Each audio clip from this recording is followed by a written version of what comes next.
IV fluids, because I'm low. I go down to the cancer clinic down there and I get the chemo. And another day I'm in here getting this. And then I do physical therapy on another day. And then I got to go see Dr. Judy Miller, my chiropractor, and she's, because I got neuropathy. That's why I can walk, but I got to have the cane for balance. Well, a little over 3 years ago, I was going in for a hip replacement. And Dr. Hendricks, he always does an MRI before he does any surgery, and he found a couple of spots. And then he said that we got to address that before we can do the hip. So then I'm a veteran, so we went to Iowa City up there to the hospital, and they couldn't figure it out. They had a panel of about 5 or 6 different doctors for different types of cancer, and none of them could come up with an answer, so they wanted if I wanted another opinion, and I said yes. And they asked me if I would go to the University of Chicago Cancer Clinic. Yes. So I was over there for close to a year off and on. But in the beginning, I was pretty much bedridden. It kind of kicked my butt. I was on a ventilator for a while and all kinds of IVs. I just lost 30 pounds, 40 pounds. And at the end of the time, they told me they couldn't do any more. They gave me 2 months to live. So we wanted another opinion, and we went to Mayo Clinic. While he was at the Mayo Clinic, he was also in ICU there several times, but I stayed there 52 days, I believe it was. I never left. I wasn't leaving him. I'm also a cancer survivor, and he was there for me. I had T-cell and B-cell lymphoma.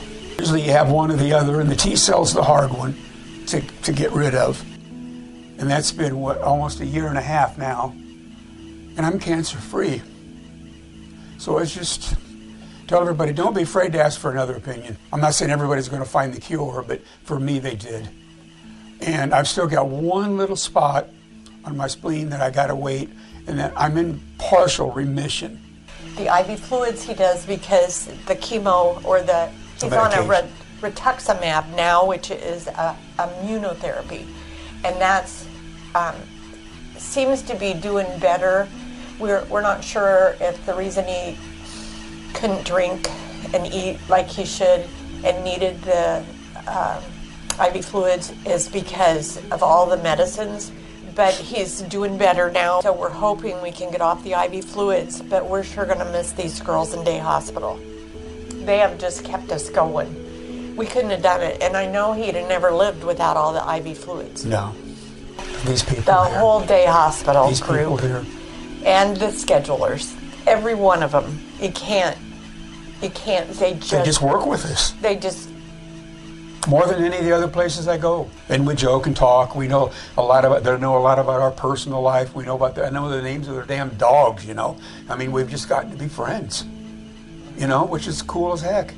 I'm just comfortable coming here. They truly care. They truly want him to get well, where it does some of the other areas we've been to. I'm just a patient.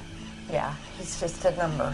The biggest thing I'd like to stress is I can't pick any one of these out, you know? That's why I want with it, and I'm using the word team, because they worked together as, I've been on teams before in the military, this, that, and the other, and you've got each other's back, and they do.